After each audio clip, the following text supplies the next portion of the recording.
আরে বন্ধু তুই হাইছস? বন্ধুর বোনের বিয়ে আর আমি আসবো না?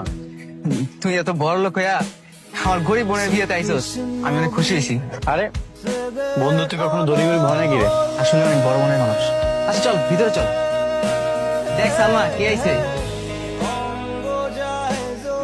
তোরে কইছিলাম না আমার বন্ধু আদনান আইবো, এই যে আদনান। বন্ধু আমার বোন সালমা। আসসালামু আলাইকুম ভাইয়া। ওয়ালাইকুম আসসালাম। আচ্ছা থাক তাহলে, যে কোনো সময় কাজে আয়া করবো। চল বাইরে দে। তোর বোন মাশাআল্লাহ অনেক সুন্দর, একদম পরীর মতো দেখতে।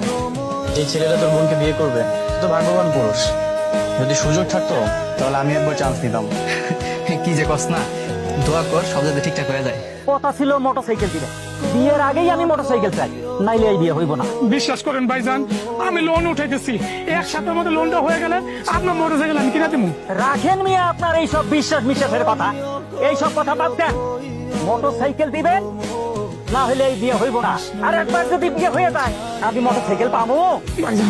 কিসের মোটরসাইকেল? কথা ছিল বিয়াতে পাত্রের একটা মোটরসাইকেল দেওয়া লাগবো। এখন সমিতির লোকটা অসুস্থ হয়ে পড়ছে, তো এই সপ্তাহে টাকা উঠে তৈরি নেই। তার মানে তোরা যৌতুক দিচ্ছিস? কি করুন কম, ভালো পাত্র তো পাওয়া যায় না। যতই কান্নাকাটি করেন কোনো লাভ হইব না।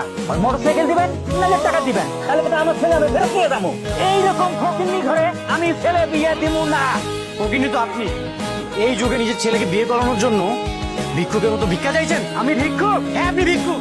না, আপনি ভিক্ষুক না, তাহলে তো তাদেরকে অপমান করা হবে। আপনার কি লজ্জা করেন? আপনি কি যৌতুক চাইছেন? একটা মানুষ তার আদরের মেয়েটাকে আপনাদের হাতে তুলে দিচ্ছেন, আর আপনারা কিনা টাকা চাইছেন? আদনান চুপ কর।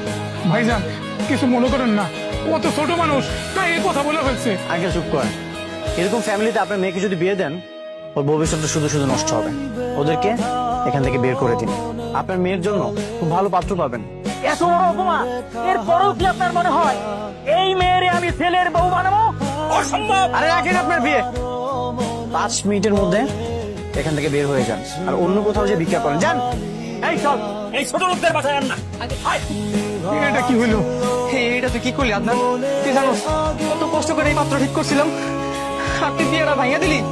আমাকে এত বড় ক্ষতি কেন করলি? আমি কোনো ক্ষতি করিনি, তোর বোনের বিয়ের জন্য অনেক ভালো পাত্র পাবে। পাত্র? আমার বোন এখন বিয়ে করবো কে?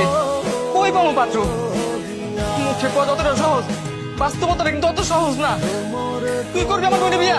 হ্যাঁ, আমি বিয়ে করবো। তোর বোনকে যখন প্রথম দেখেছিলাম তখন আমার অনেক ভালো লেগেছিল। দেখ, জন্ম মৃত্যু বিয়ে সবকিছু তো আল্লাহর হাতে। তোর বোনকে হয়তো আমার ভাগ্যে লেখা ছিল। তুই এত কোটিপতি বাবার সন্তান, তুই আমার গরিব বোনে কেন বিয়ে করবি? আমি তাকে ভালোবাসতে চাই, সারা জীবন একসাথে থাকতে চাই।